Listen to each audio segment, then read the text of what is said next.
Well, been a long time, guys. And as you can see, Mark here is back. What's up, guys? Well, this time, hold on.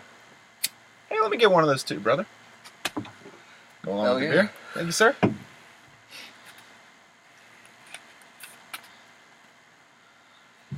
Yeah, this time we're reviewing a movie that actually calls for this occasion. Thank you, sir. Oh, yes, it does. Quite real. Because, what are we interviewing again? What are we reviewing again? Interviewing. The Wolf of Wall Street. Oh, yes, The Wolf of Wall Street. Well, this is the first half, because one of my buddies couldn't be here today, so we're just doing the first half, let him take over the second half. Well, this one is for the first half of the movie, with old Leonardo DiCaprio in his redeeming movie since Titanic. Oh, yes. Now, I must say, as you mentioned earlier, Brendan and I were talking before we actually made the review, or started to make the review today. We were discussing how, Titanic made all the guys hate Leonardo DiCaprio, but this movie actually brought the guys back into his fan group and everything because of how well it portrays the ultimate dream of most men, I would say. Most young men around our age or maybe a little older, I got a text from James, the one who couldn't be here. Shout out to you, brother. Yeah, shout out to you, James Stuller, everybody. He's hard working at Tailgaters as normal. Anyway, Well, he's not working today. He would be here right now, but the thing is he has to work tomorrow at 10, and we live far away from Tailgaters, so, can't really blame him. Well, yeah, like I was saying earlier, most guys, want to embody that lifestyle of Jordan Belfort, I would say.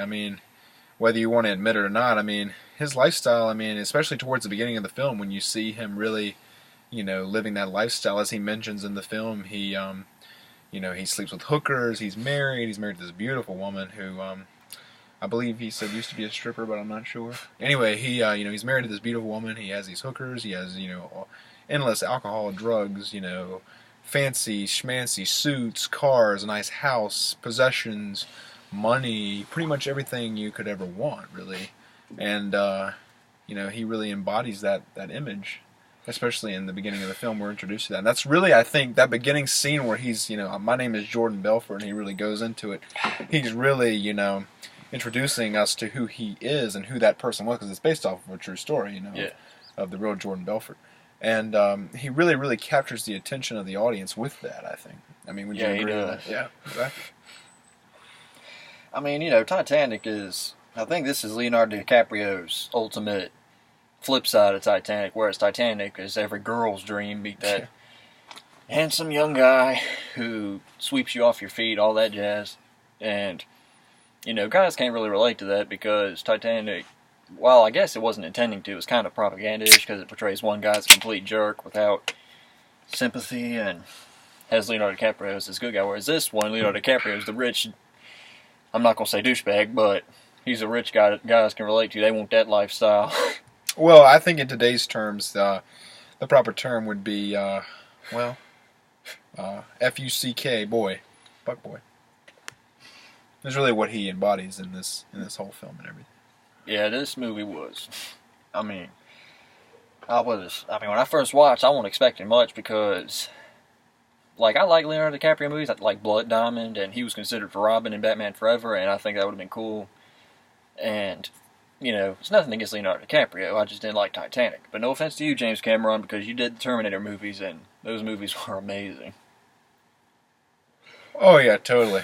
Well, I think the things that really stick out to me from the beginning of the film, which is what we're reviewing today, are the office party scene that we just actually watched. Because, I hadn't seen the film in a while, and Brandon and I went inside and watched the first half and really reacquainted my mind, I'm sure yours too, of what was actually going on in the beginning. And the scene that I was brought back to my attention and everything that really, really stuck out in my mind was the office party scene, where pretty much you have just endless, women and, hookers and whatnot just running around and just having the grandest of times, and all the guys are just going wild. It's a madhouse. It's not what you would expect to see in an office setting like that. I think that's a little, perturbing at least, but at the same time, it's everybody's just kind of I'd like to have that You know, that type of deal. I don't know. What were your thoughts on that particular scene? He's rich, he's got money, shoot, I'd go for that. I've got a girl, so I can't really say I'd go for the don't worry, babe, I'm still with you. Same. I do too. But yeah. So, the alcohol, I don't condone illegal drugs, so the alcohol and money, yeah, I'd go for that. Oh, yeah. Well, I don't know many that wouldn't. And I think there's a particular scene, switching back to the beginning again, where it's a really, really kind of funny scene, but at the same time, it's just kind of like, wow. We see Leonardo DiCaprio snorting coke out of a woman's butt crack. Yeah, that was a rather awkward scene. A little bit, yeah. Especially when you first see it, it's just kind of like, I was like, okay. Martin, what's his name? Martin Scorsese. He directed this. The guy who directed Cape Fear and The Departed and Goodfellas. Yeah. I mean, he's really upped his game this time. Yeah, he's known for his Italian gangster films, but he really branched out a little bit with this, with the different elements of this film, I would say. Yeah. Another scene that really stuck out to me was a scene where Jordan Belfort is double teaming a hooker with another of his co-workers, and God.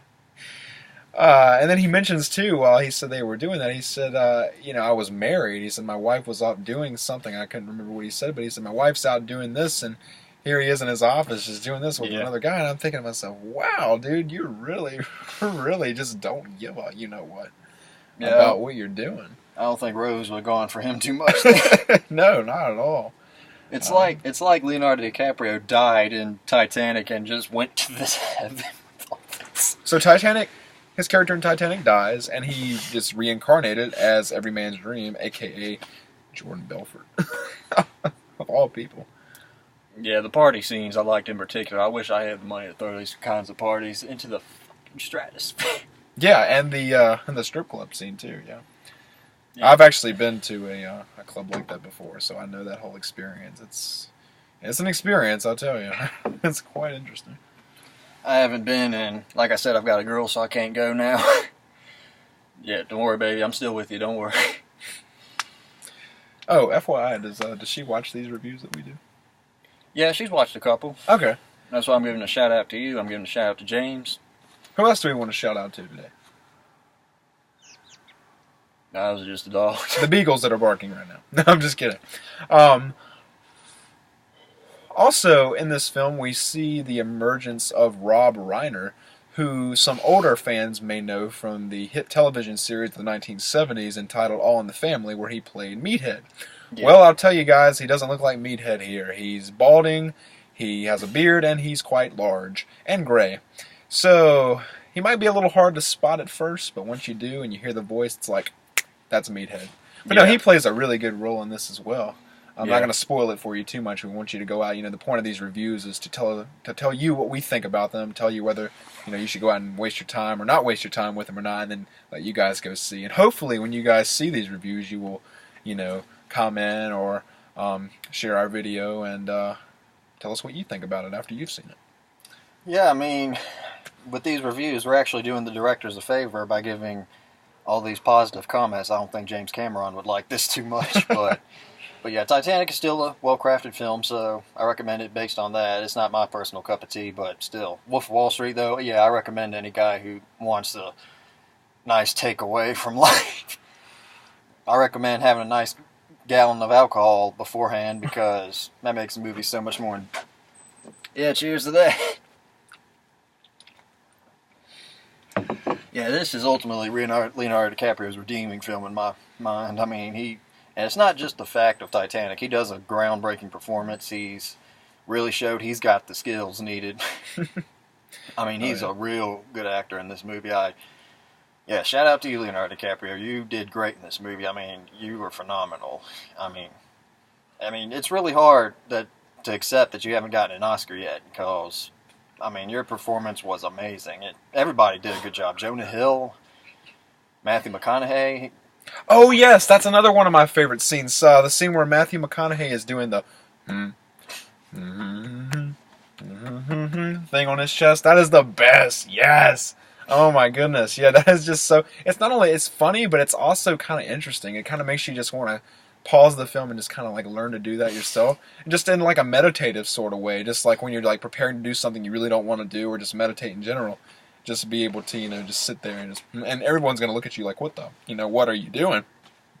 But at the same time, you know what you're doing, and you can always just be like, thanks, Matt, I owe you one, because he really I think I read somewhere, and I could be wrong, IMDb, don't hate me for this, but I don't think I'm wrong in saying that he improvised that on the spot that day when they were shooting that scene. He actually was sitting there, and he just started doing it, and they just the director Scorsese and the crew and everything just kind of like peered around the camera, but they were like, oh, it's Matthew McConaughey, he's improvising, let him do it, and they kept it in the film, which I'm glad they did. It's a really funny scene.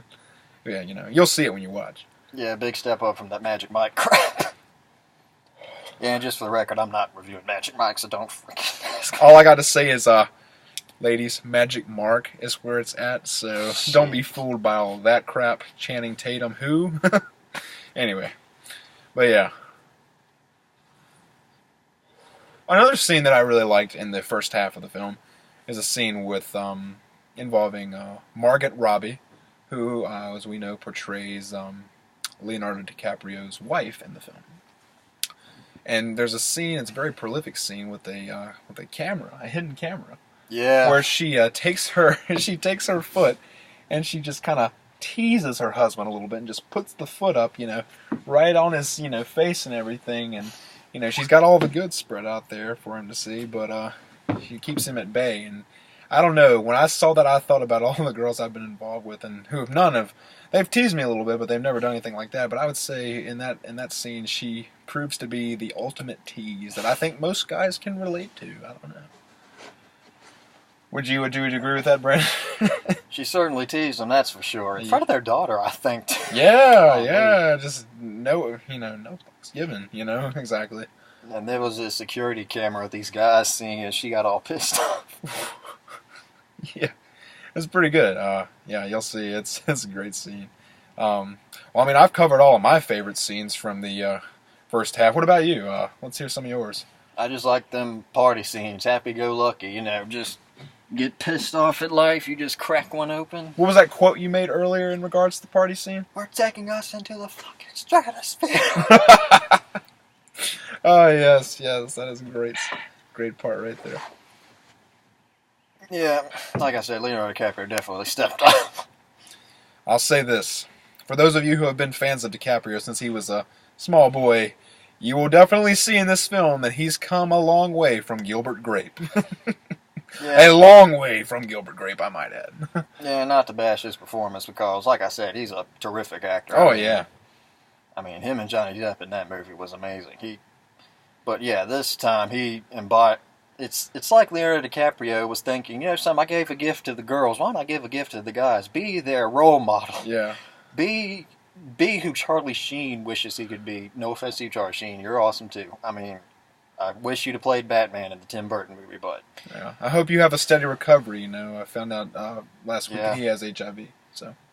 Yeah, how about that? Toast to his recovery. Toast to Charlie Sheen. There you go. You recover, man. Yes, sir. Well, I'm going to add in a little 2 cents that I already know about DiCaprio.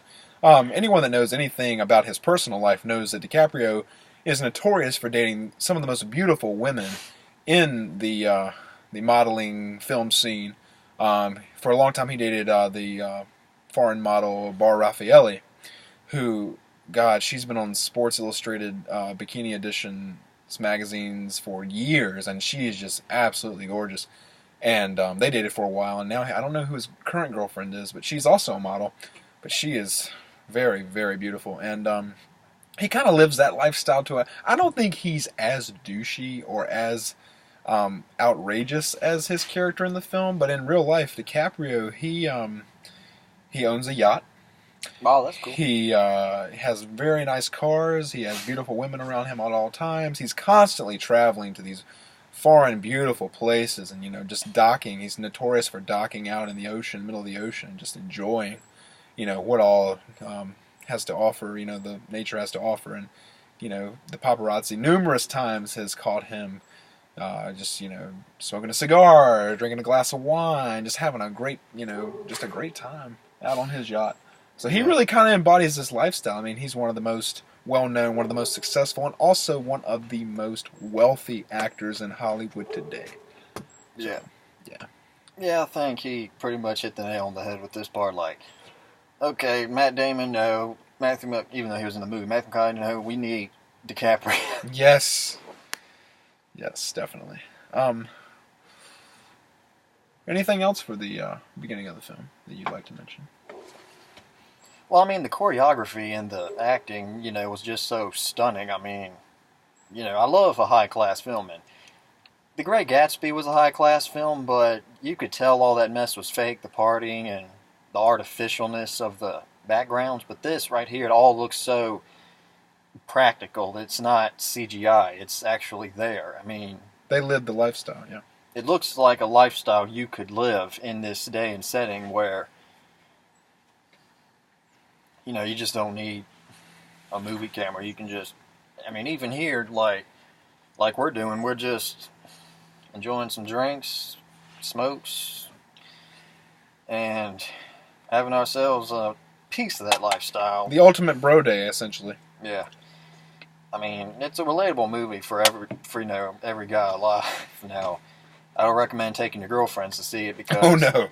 Unless they trick you into watching Magic Mike with them. If so, then you... This is the ultimate revenge. Yeah, exactly. This is payback for Magic Mike. Yes, it is. Because, girls have all these heartthrobs, all these... So, you got to admit, guys have to have fun, too. Yes, we do. We got emotions, we got needs, and this movie pretty much fits the bill. It's just, guys want more than a flippin' strip club. We want offices, money, alcohol. There's nothing more attractive than making love in an office. All right, 50 Shades of Grey. Oh, let me stop. I'm getting way into the fields here. Yeah, that's all I really had to say about the beginning of the film. The second end of the film is where a lot of the action takes place. The beginning, only just grazes the surface, kind of gives you a preview of what's to come. But the second half of the film, which Brandon and James will review later, as a part 2 to this review, really just kind of like goes into just overdrive, That's when your dreams get on a Vin Diesel nitro-fueled car and just blasts off into the sunset in a whirlwind of tornadoes. Yeah, so stay tuned for that one as well. It'll be uploaded to this same channel. Yes, guys. We won't let y'all down. I'll get James in a minute and talk to him, and we'll get there. So, is there anything else you have to say for the film? Because I'm done with my 2 cents. I pointed out my favorite parts. So, what about you? My favorite part's the party scene, and like I said, I like the choreography, the acting, the effects. All of it was just phenomenal. And props go to Leonardo DiCaprio for his performance. It's a well-directed movie, so Martin, you go. And no sequels. Yeah, no sequels to this. This is a film that has to stay alone, just like the Home Alone movie should have, but, Yeah. Anyway. Yeah, this movie's perfect as it is. No sequels, no remakes, no shit like that. Just this one groundbreaking, phenomenal, amazing film that I just cherish. I recommend it to all guys, girls. If you tricked your boyfriends into seeing Magic Mike, y'all were obliged by me to watch with your boyfriend. Because he deserves it for putting up with Channing Tatum in a fucking thong. Excuse me while I gag real quick.